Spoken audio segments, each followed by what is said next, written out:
Sejam bem-vindos todos e todas ao canal do Grupo Socorrista Maria de Nazaré.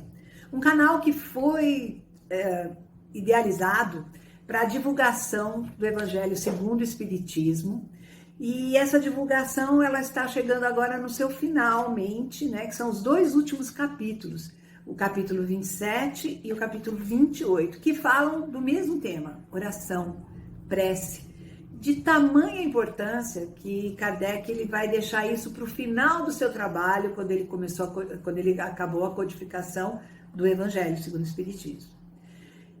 Então, é de tamanha importância isso que nós vamos fazer uma pequena ligação agora, para que possamos abstrair o máximo de tudo que está por vir aqui nesse tempo que nos cabe, tá bom?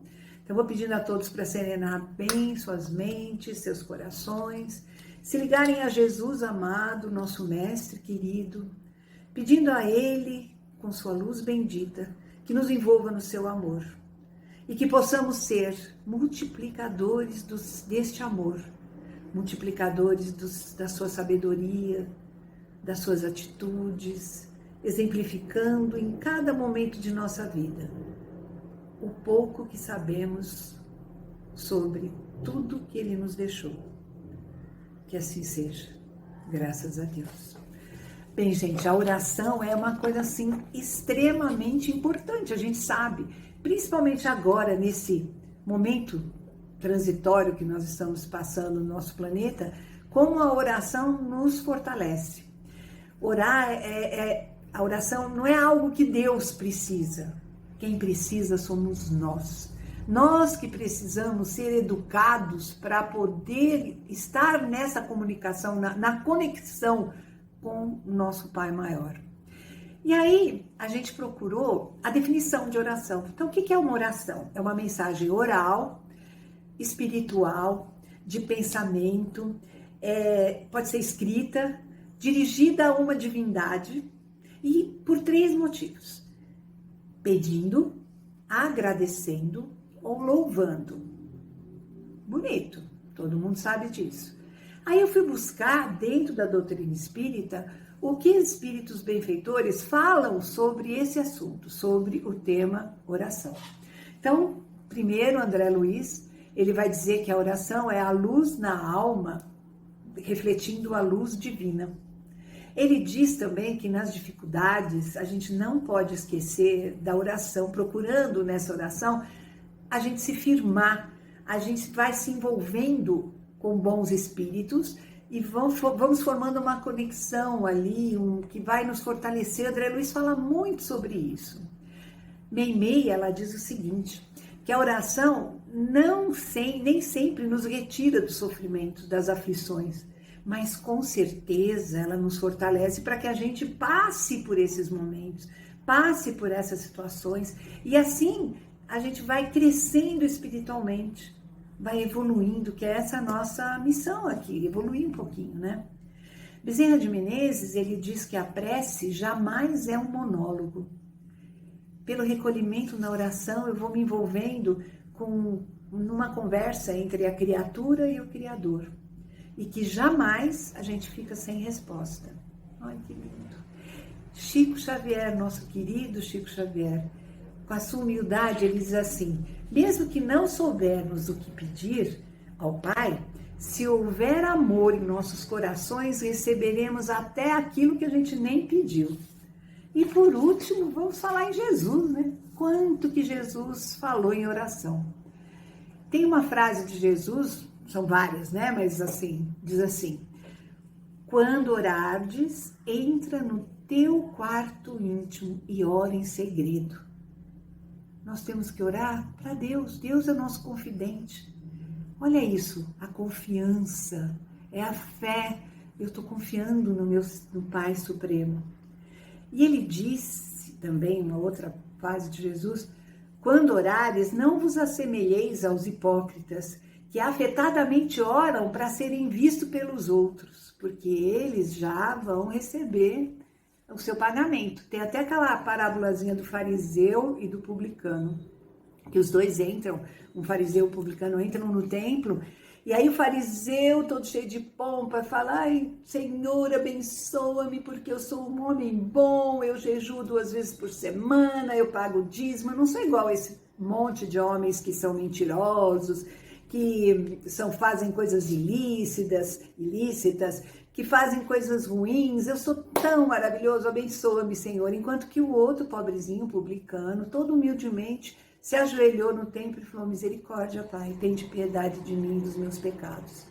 Então ele vai explicar, para que o povo entenda, que na verdade, aqueles que fazem para aparecer, ele já tem o seu pagamento de alguma forma, né?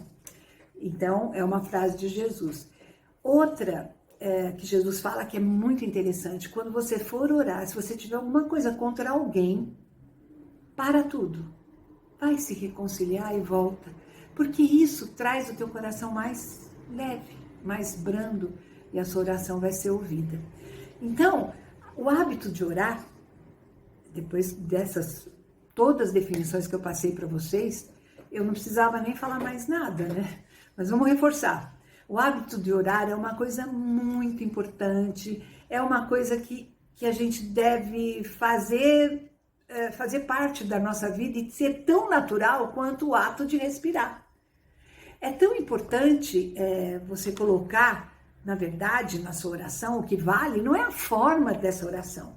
Não é se ela é comprida, se ela é curta, se ela tem palavras bonitas, rebuscadas, se eu estou no lugar apropriado ou se eu não estou, eu não preciso estar num templo, eu preciso fazer uma coisa simples, natural, concisa, ou seja, nada de rebuscamento, como Paulo disse. Se você não entende o que você está falando, não adianta nada. Entendendo cada uma das minhas palavras, orando com o meu coração.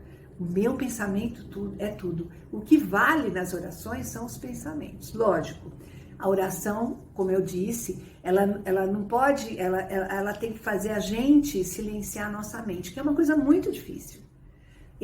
Fazer esse silêncio íntimo, porque assim a minha sensibilidade, a minha confiança, elas vão aumentando. Eu tenho que silenciar minha mente. E tem que ser curta, porque eu posso ficar conectado com a nossa pequenez, a gente consegue muito pouco tempo. Porque se a coisa é muito extensa, muito longa, a gente começa já a pensar em outras coisas, a gente se dispersa. Então, quanto mais concisa, quanto mais seja o envolvimento da gente naquele ato que a gente está fazendo, mais efetiva a nossa oração é. E aí eu achei uma historinha de Madre Teresa de Calcutá, que é uma gracinha também, uma pessoa que é um exemplo para a gente e dos tempos atuais. Perguntaram para ela, Madre, como é que você reza? O que você fala para o Pai? Ela disse, nada, eu apenas escuto. Ou seja, eu estou naquele silêncio interior, ouvindo, tentando me conectar com Deus, apenas escuto. E o que ele te responde? Nada, ele apenas me escuta. Nossa, olha a profundidade dessas palavras, né? Como que a gente consegue ser simples. O importante não é ser rebuscado, o importante é a gente ser simples. E a gente quando a gente faz uma oração pelos outros, a gente, além de estar transpondo o nosso entorno, transpondo o nosso íntimo, o nosso espelho, a gente está se preocupando com o outro. A gente está fazendo com que o outro receba. Quando a gente faz uma oração para espíritos sofredores, com certeza eles recebem. Eles amenizam as suas dores, eles amenizam as suas angústias, eles vão sendo despertados daquele torpor, daquela situação que eles se encontram. Todas as orações nossas são ouvidas de um jeito ou de outro. A gente tem que aprender a 2 coisas, aprender a reclamar menos e agradecer mais. Procurar aproveitar bem essa oportunidade encarnatória, procurar fazer com que essa oportunidade que nos foi dada seja útil, agradecendo mais, reclamando cada dia menos. Como é que eu devo melhorar a minha forma de orar? Pensando no outro, trabalhando para o bem, produzindo alguma coisa em benefício do próximo, deixando de ser cada dia mais egoísta pensando no outro, tudo fica muito mais fácil na nossa vida quando a gente aprende a conversar com Deus.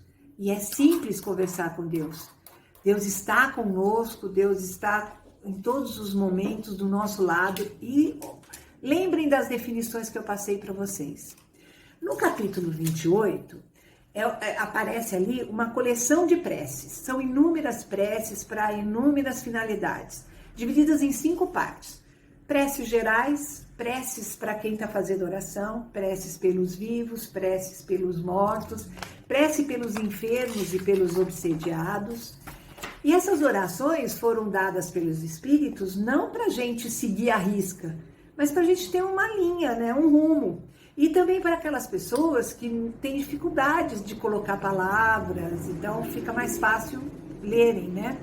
Então lá vocês vão ver várias orações. Começa esse capítulo com a oração dominical, que, engraçado, não é para fazer aos domingos. A oração dominical tem esse nome porque Dominus em latim quer dizer Senhor, e é o Pai Nosso. E essa oração, eu quero que vocês agora venham comigo num cenário onde ela foi dita. Foi a única oração que Jesus ensinou. Vamos lá nesse cenário. Jesus, no meio de uma multidão, se encaminha para o Horto das Oliveiras, se coloca num monte para ser melhor visualizado, para poder ser mais ouvido. E a multidão ali, ele vai falando as bem-aventuranças. Aliás, é ali que está o resumo de todo o Evangelho de Jesus. Se tudo se perdesse e ficasse apenas esse Sermão da Montanha, nada estaria perdido. E Jesus, um dos discípulos, pediu ao mestre: mestre, ensina a gente a orar, a falar com Cristo, a falar com o Pai, desculpa. E Jesus, então, vai ensinar o Pai Nosso, que é a oração mais repetida nesse nosso planeta. É a oração que é feita em todos os idiomas.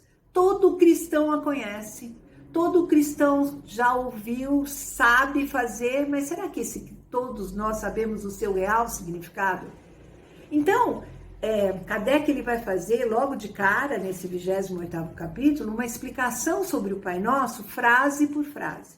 Então, cada frase é avaliada, analisada, e ele vai explicando essas colocações do mestre, porque toda palavra contida no Pai Nosso é uma frase, é algo muito forte, é um sentimento muito forte. Nós estamos ali nas 4 primeiras frases, nos dirigindo à santidade, nos dirigindo à paternidade. Aliás, a primeira palavra, as primeiras 2 palavras, Pai Nosso.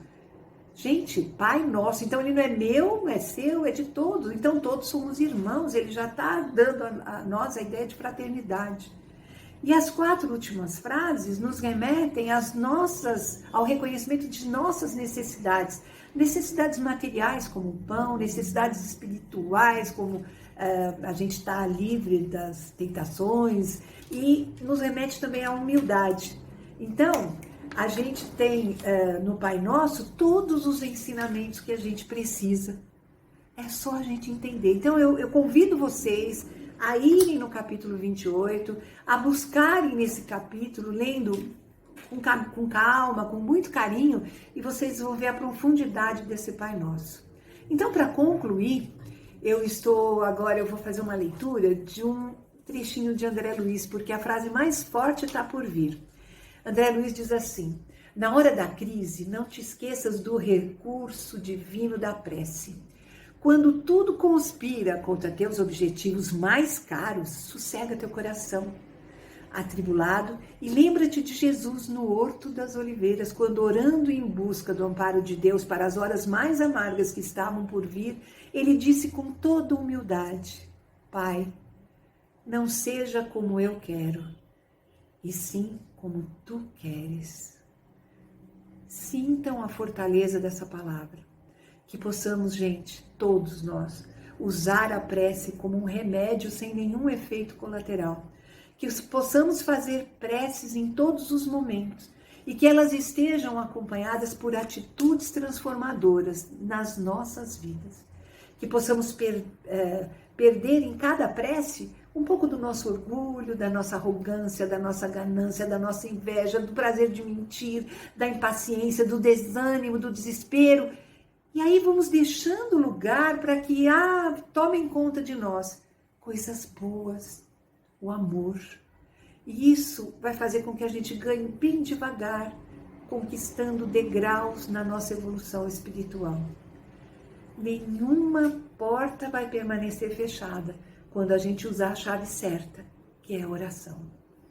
E assim, eu agradeço muito tudo que foi me dado nesse momento, a inspiração.